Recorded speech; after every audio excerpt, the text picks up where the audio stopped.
누가복음 17장 1절에서 10절까지의 말씀입니다. 지금까지 바리새인들을 향한 많은 비유의 말씀과 가르침들이 있었다면 17장에는 제자들 또 사도들에게 우리 주님께서 가르쳐 주시는 내용이 기록되어 있습니다.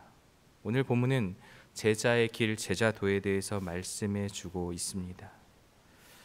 우리가 참 사소한 것에 목숨을 걸며 살아가고 있는데요. 리차드 칼슨이라는 베스트셀러 작가가 사소한 것에 연연하지 말라라는 말을 책에 썼습니다.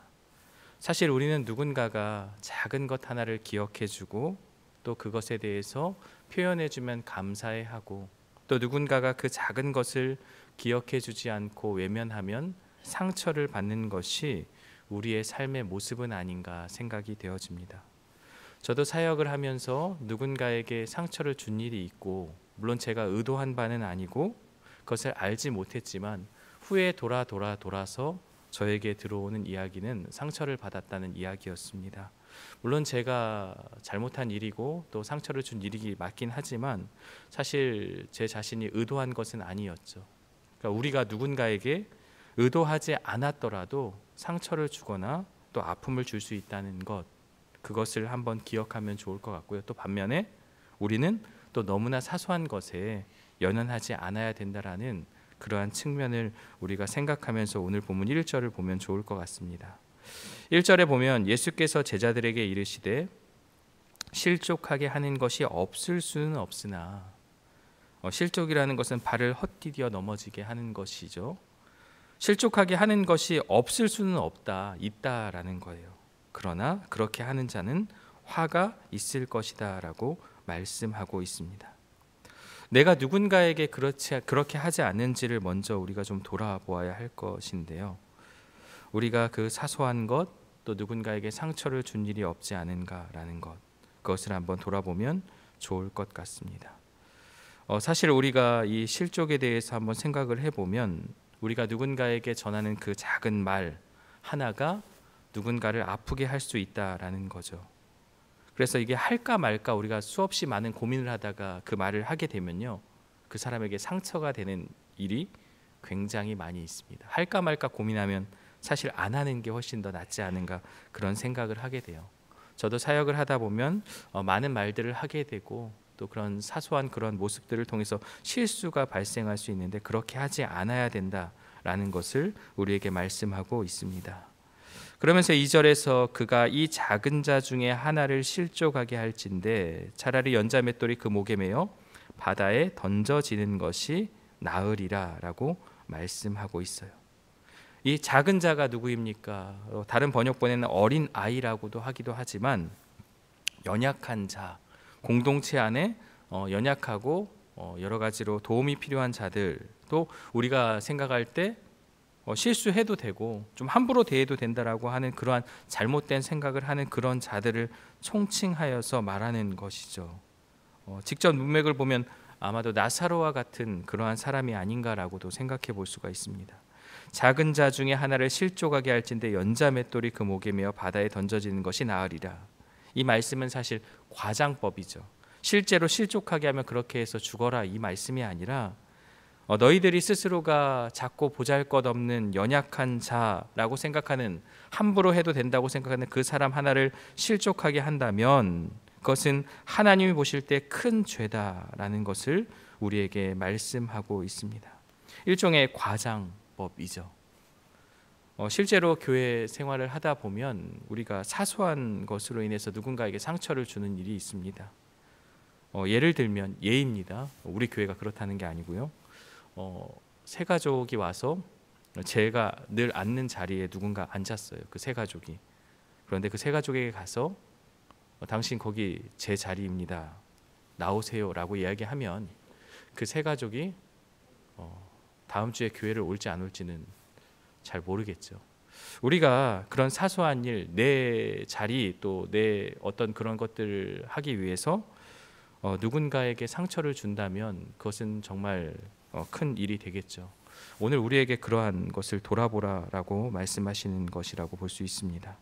공동체 안에 연약한 자에게 그러한 일을 하면 안 된다라는 것, 그리고 그 작은 자에 대한 판단은 우리 스스로가 하는 것이 아니다. 저 사람에게는 함부로 대해도 되고 그렇게 한다는 것을 우리 스스로 판단하지 말라. 하나님이 보실 때는 모두가 다 큰 자다라는 것을 우리가 기억하면 좋을 것 같습니다. 크고 작음은 하나님만이 판단할 수 있는 것이지 우리가 판단할 수 없다. 그래서 작은 죄는 없다라는 거예요. 우리가 죄에 대해서 좀 작은 죄, 좀 쉽게 넘어가는 죄가 있고 큰 죄가 있다라고 하지만 하나님이 보실 때는 다 똑같은 죄이다라는 것. 그래서 작은 자에 대한 이야기를 2절까지 하고 있고요. 3절에는 이렇게 말씀하고 있습니다. 스스로 조심하라, 점검하라라는 거예요. 스스로를 돌아보라라는 거예요. 만일 내 형제가 죄를 범하거든 경고하고 책망하고 가르쳐주고 회개하거든 용서하라.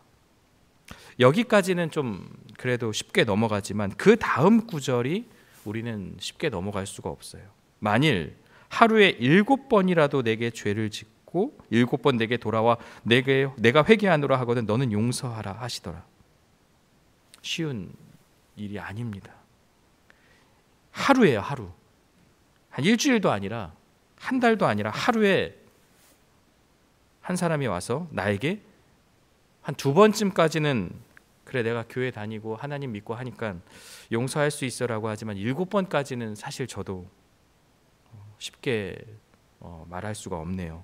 7번이라도 내게 죄를 짓고 7번 내가 돌아와 회개하노라 하거든 너는 용서하라 이렇게 말씀하고 있습니다. 오늘 이 3절과 4절은요 역시 작은 것, 여기서는 나의 작은 마음이라는 것을 한번 생각하면 좋을 것 같습니다. 계속해서 작은 것을 이야기하고 있거든요.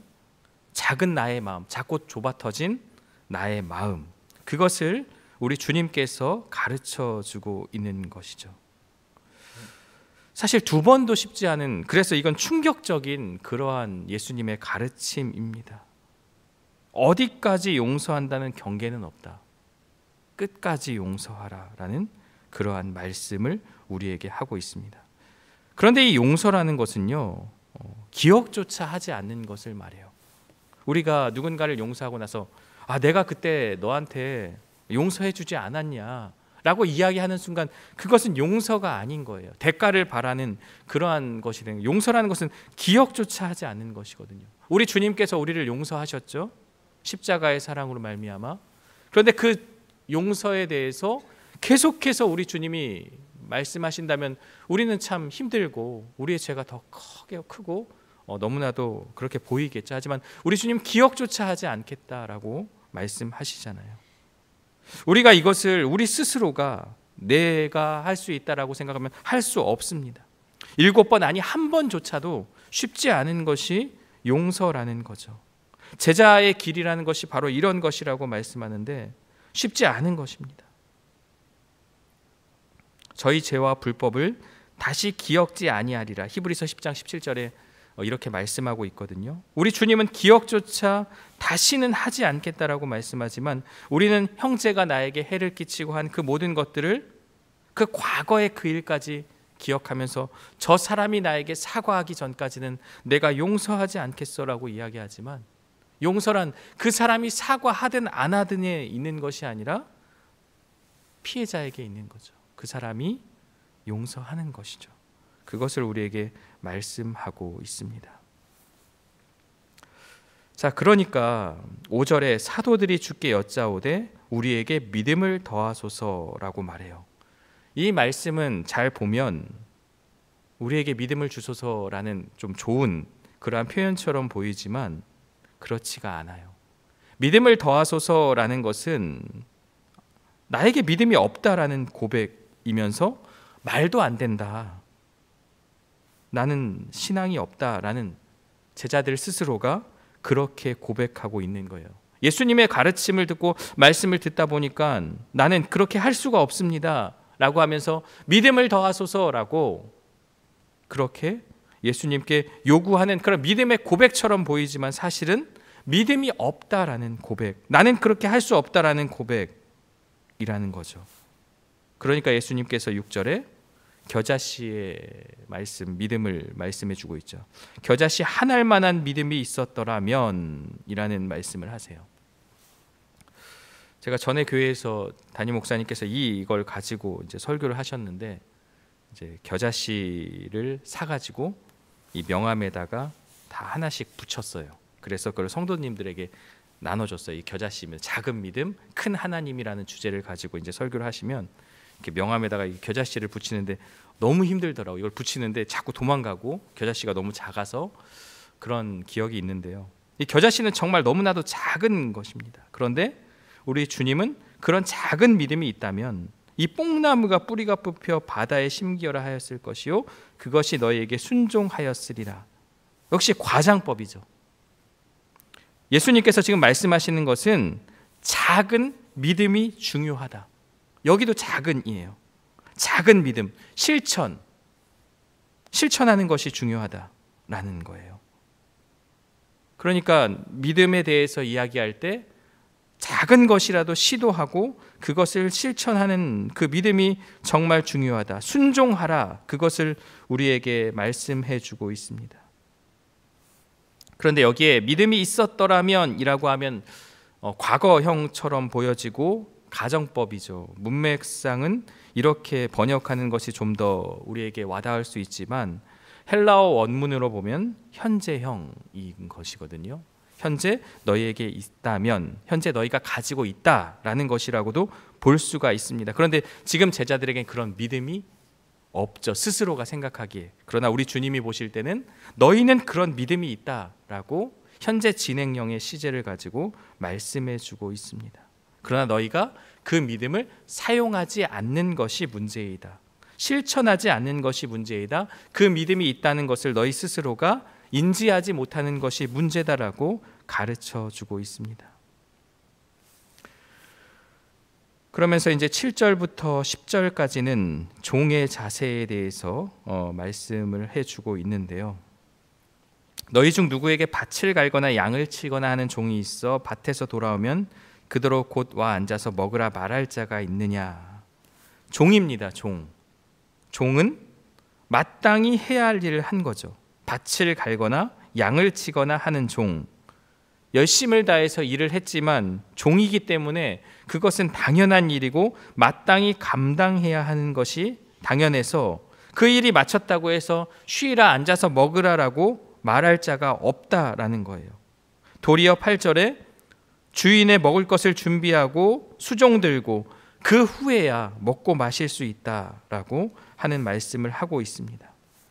명한대로 하였다고 종에게 감사하겠느냐? 너희가 해야 할 일을 하였는데 그 종에게 감사하는 자는 없다라는 것, 그것을 말씀해 주면서 10절에 이와 같이 너희도 명령받은 것을 다 행한 후에 이르기를 우리는 무익한 종이라, 쓸모없는 종이다, 우리가 하여야 할 일을 한 것뿐이다 라는 것을 우리에게 말씀하고 있습니다.